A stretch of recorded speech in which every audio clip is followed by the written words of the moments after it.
Hello there guys, Lord Vulcan here again. Just trying out a new camera position, or a new mic position even, suggested by Zipporly V. If it works, thank you Paulie. If it doesn't, I'm sending you the fucking bill for a new padding for my helmet.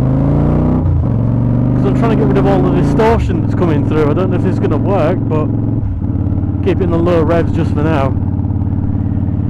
But yeah, another shout out to Confused Rider. Glad to have you back, mate. Keep your fucking hands on the handlebars and stop ambulance chasing though.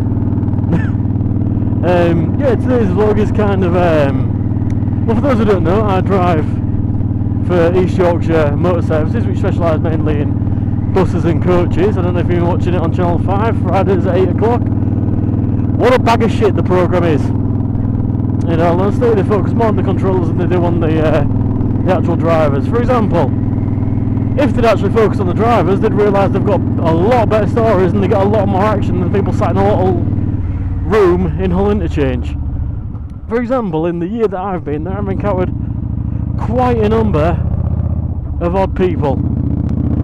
Some of these kind of range from, you know, your everyday nutters to the absolute should be locked up in an asylum people. I'm going to talk about them today, because this is what we have to deal with every day. There was one woman, this was about a month ago, and she had the need to go, let's say.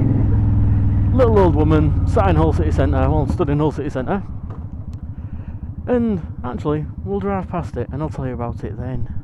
Yes, but anyway, the other little person was at Long Hill, and I do love Long Hill, but this was about 11:30 at night, so I was doing the last 56 back from Long Hill to Hull Interchange. He sprinted out the bushes while I was out having a fag.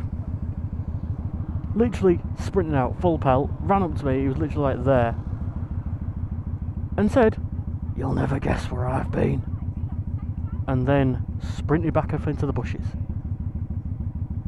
And just that just kind of got me. I don't know where that came from, but anyway.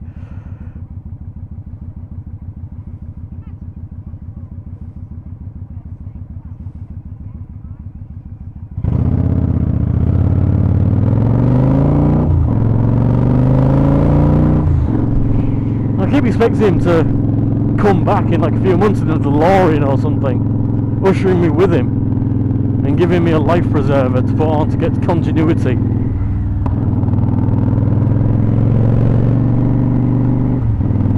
There was another guy as well, got on down Hessel Road,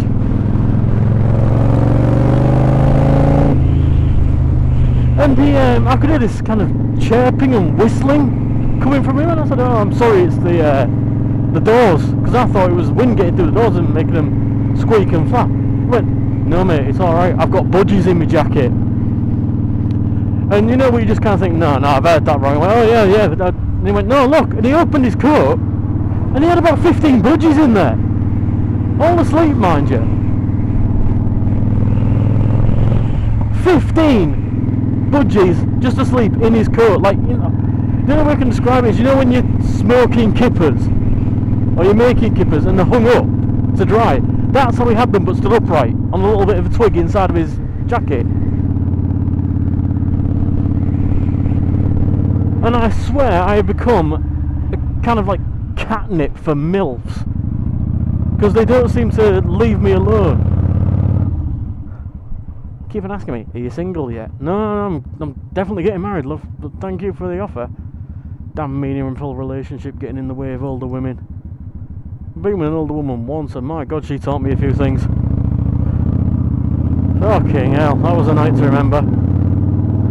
Knocked a Zimmer frame over while we did it.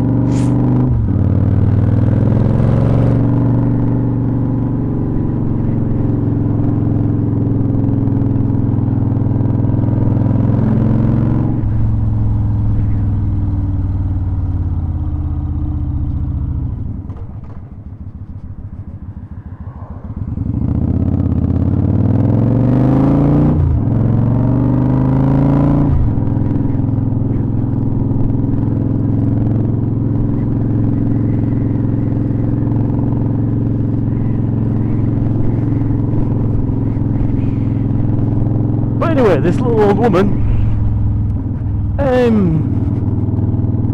yeah, she was just stood there. You could tell she wasn't all there, if you know what I mean, mentally.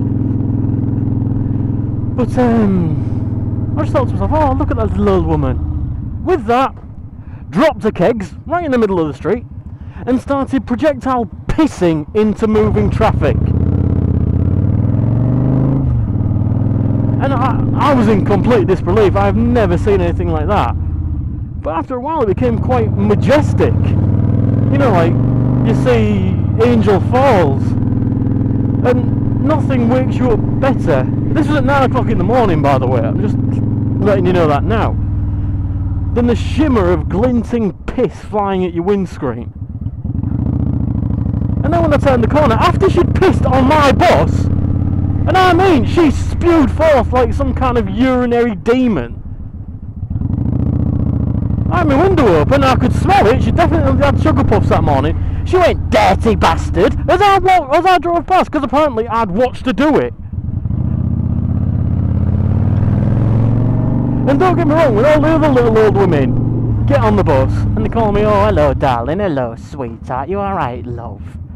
Yeah, I've got no problem with them calling me it, because I call them it back. But when you get a 6'4" Swiss guy, literally he was called Sven, that's when I get starting to take in aback a bit.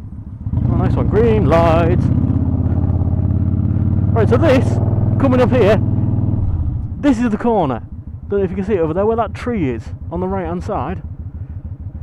And there's a little island when you go around the bend. And she stood, but it was kind of like a 40-degree angle. And I just don't get how I'm the dirty bastard. I mean, if she'd have sprayed me and I licked it, that would have made me dirty. But still, I can. Ugh. And the worst thing was, I was drinking a fucking Greg's coffee as well. I'll never be able to drink Greg's coffee again. It's always got an underlying taste of fucking ammonia. But anyway guys, I hope you've enjoyed my little ranting. And I hope the mic's alright. But I shall catch you on the flip side as we round Pissy Corner. Dirty bastard! That's how it happened. And I hope you guys will ride safe. And goodbye.